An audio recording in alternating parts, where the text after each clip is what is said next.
வாழ்க வையகம், வாழ்க வளமுடன். அனைத்து உறவுகளுக்கும் இனிய வணக்கம். ஆனி மாதமும் ஆடி மாதமும் இணைந்த மாதம் ஜூலை மாதமாகும். சூரிய பகவான் மிதுன ராசியிலும் கடக ராசியிலும் பயணம் செய்யும் மாதம் இதுவாகும். ஆனி மாதத்தில் நடராஜருக்கு திருமஞ்சனமும், ஆடி மாதம் வரும் அமாவாசை முன்னோர்களுக்கு திதி கொடுக்க சிறந்த நாளாகவும் உள்ளது.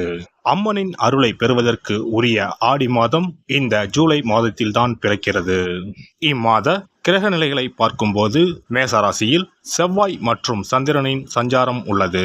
ரிஷபராசியில் குரு பகவானும், மிதுன ராசியில் சூரியனும் சுக்கிரனும் இணைந்துள்ளனர். கேது பகவான் கன்னி ராசியிலும், சனி பகவான் கும்பராசியிலும் உள்ளனர். ராகு பகவான் மீன ராசியில் சஞ்சாரம் செய்கின்றார். இம்மாத கிரக பெயர்ச்சி என எடுத்துக்கொண்டால் சுக்கிர பகவான் ஜூலை 6ஆம் தேதி மிதுன ராசியில் இருந்து கடகராசிக்கு செல்கிறார். செவ்வாய் பகவான் ஜூலை 12ஆம் தேதி மேசராசியில் இருந்து ரிஷபராசிக்கு இடப்பெயர்ச்சி ஆகின்றார். ஏற்கனவே ரிஷபத்தில் சஞ்சாரிக்கும் குரு பகவானுடன் செவ்வாய் பகவான் இணைந்து குருமங்கள யோகத்தை உண்டாக்குகிறார். அதே சமயம் இந்த ஜூலை மாதம் 16ஆம் தேதி இரவு 17ஆம் தேதி அதிகாலையில் சூரிய பகவான் மிதுன ராசியில் இருந்து பெயர்ச்சியாகி கடகராசியில் சஞ்சாரம் செய்கின்றார். இது ஆடி தமிழ் மாத பிறப்பை குறிக்கும். ஜூலை 19ஆம் தேதி புதன் பகவான் கடகராசியில் இருந்து சிம்மராசிக்கு பெயர்ச்சியாகின்றார். சுக்கிர பகவான் ஜூலை 31ஆம் தேதி சிம்ம ராசிக்கு பெயர்ச்சியாகின்றார். சந்திர பகவான் ஜூலை 1ஆம் தேதி அஸ்வினி நட்சத்திரம் மேசராசியில் இருந்து தன் பயணத்தை ஆரம்பிக்கிறார். இந்த கிரக பெயர்ச்சி மற்றும் சஞ்சாரத்தால் உங்கள் வாழ்வில் ஏற்படக்கூடிய சுப மற்றும் அசுப பலன்கள் என்ன என்பதனை பற்றி காண்போம். உங்கள் வாழ்வில் வளமும் நலமும் செல்வ செழிப்பும் பெற்று வாழ்வில் உயரிய நிலையை அடைய எல்லாம் வல்ல எம்பெருமானை வேண்டி விரும்பி கேட்டுக்கொள்கிறேன். துலாம் ராசி அன்பர்களே, இந்த மாதம் சின்ன சின்ன விஷயங்களுக்கு கூட உங்களுக்கு கோபம் வரலாம். எனவே கோபத்தை கட்டுப்படுத்துவதன் மூலம் காரியங்கள் சாதகமாக நடைபெறும். எதிர்பாராத பண தேவை உண்டாகும். அதனை சாமர்த்தியமாக சமாளிப்பீர்கள். எதிலும் இழுபறியான நிலை காணப்படும். அடுத்தவர்களால் தொல்லைகள் உண்டாகலாம், கவனம் தேவை. உத்தியோகத்தில் இருப்பவர்களுக்கு வேலையில் டென்ஷனும் வீண் அலைச்சலும் இருக்கும். வீண் பகை உண்டாகலாம், கவனமாக இருப்பது நல்லது. தொழில் வியாபாரம் தொடர்பான காரியங்களில் தாமதம் ஏற்படலாம். பணவரத்து எதிர்பார்த்ததை விட குறையக்கூடும். கடன் விஷயங்களை தள்ளி போடுவது நல்லது. புதிய நபர்களுக்கு பொருட்களை சப்ளை செய்யும் போது கவனம் தேவை. எதை பேசுவதாக இருந்தாலும் பேச்சில் நிதானம் தேவை. வாழ்க்கை துணையின் உடல் நலத்தில் கவனம் தேவை. குடும்பத்தில் இருப்பவர்களால் திடீர் டென்ஷன் உண்டாகலாம், கவனமாக இருக்கவும். பிள்ளைகளை அனுசரித்து செல்வது நல்லது. பெண்களை பொறுத்தவரை கோபத்தை கட்டுப்படுத்துவதன் மூலம் காரியங்களை சாதகமாக செய்து முடிக்க முடியும். எதிர்பார்த்த தகவல் தாமதப்படலாம். கலைத்துறையினருக்கு சொத்துக்களை அடைவதில் தடைகள் ஏற்படும். உயர்நிலையில் உள்ளவர்களுடன் மன வருத்தம் ஏற்படும்படியான சூழ்நிலை வரும். உடல் ஆரோக்கியம் பாதிக்கப்படலாம், கவனம் தேவை. வாகனங்கள் மூலம் செலவுகள் உண்டாகலாம். அரசியல் துறையினருக்கு இம்மாதம் எதிர்பார்த்த பணவரவு இருக்கும். தேவையான வசதிகள் கிடைப்பதில் ஆர்வம் காட்டுவீர்கள். தொழில் வியாபாரம் சுமாராக இருக்கும். எதிர்பார்த்த கடன் உதவி கிடைக்கலாம். பழைய சிக்கல்கள் தீர்வதில் தாமதம் ஏற்படும். மாணவர்களுக்கு பாடங்களை படிப்பதில் பின்னடைவு ஏற்படாமல் இருக்க கவனமாக படிப்பது நல்லது. திடீர் டென்ஷன் ஏற்படலாம், எச்சரிக்கையாக இருப்பது நன்மை தரும். நட்சத்திர பலன்கள். சித்திரை நட்சத்திரம். இந்த மாதம் குடும்பத்தில் தேவையற்ற பிரச்சனைகள் தலை தூக்கச் செய்யும். எனவே சாதுரியமாக பேசி எதையும் சமாளிப்பது நல்லது. பொதுவான காரியங்களில் ஈடுபடும் போது கவனமாக இருப்பது நல்லது. வாகனங்களை பயன்படுத்தும் போது எச்சரிக்கை தேவை. சுவாதி நட்சத்திரம். இந்த மாதம் எந்த ஒரு விவகாரத்தையும் எதிர்கொள்ளும் மன வலிமை உண்டாகும். எதிலும் கூடுதல் கவனத்துடன் இருப்பது நல்லது. எதிர்பாராத சம்பவங்களால் இழுபறியாக நின்ற காரியங்கள் நல்ல முடிவுக்கு வரும். வெளியூர் பயணங்கள் செல்ல நேரலாம். உடல் ஆரோக்கியத்தில் மட்டும் சற்று கவனம் தேவை.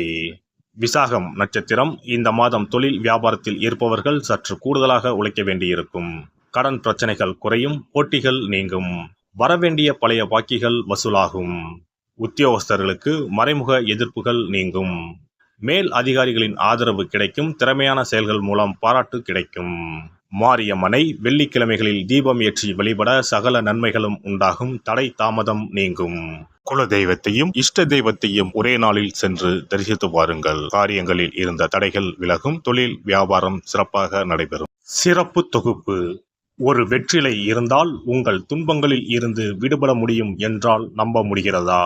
ஆம், உங்கள் ராசிக்கும் வெற்றிலை பரிகாரம் இருக்கிறது.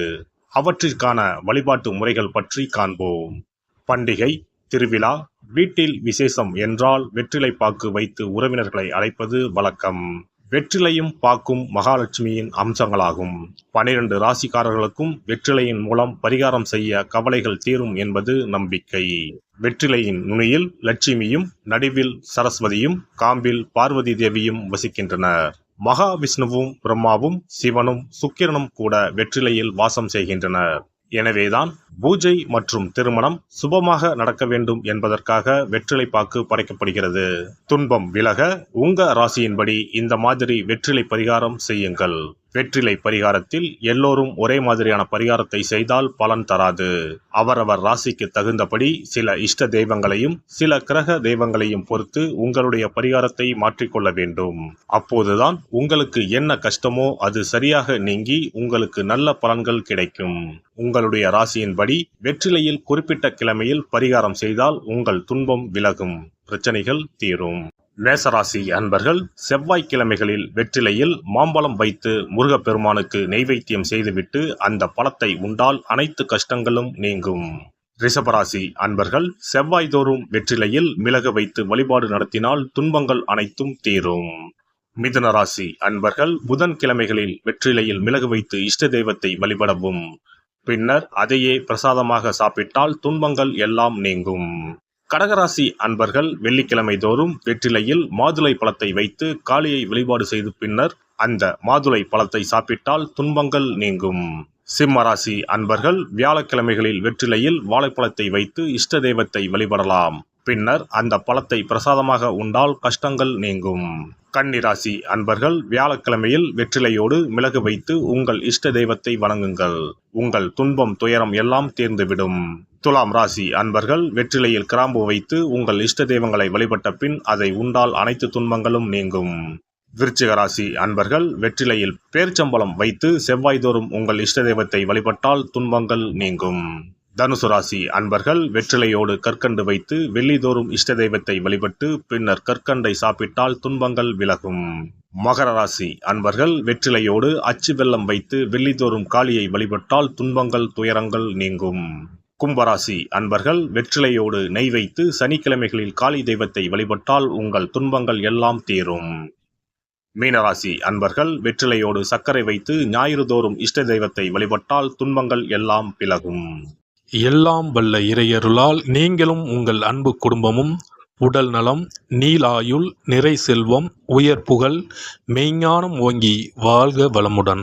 இந்த வீடியோ பதிவு உங்களுக்கு பிடித்திருந்தால் லைக் பண்ணுங்க, கமெண்ட் பண்ணுங்க, ஷேர் பண்ணுங்க, மறக்காம சப்ஸ்கிரைப் பண்ணுங்க, பக்கத்துல இருக்கிற பெல் பட்டனை கிளிக் பண்ணுங்க. நன்றி, வணக்கம். ஓம் நமச்சிவாய, சிவாய நம.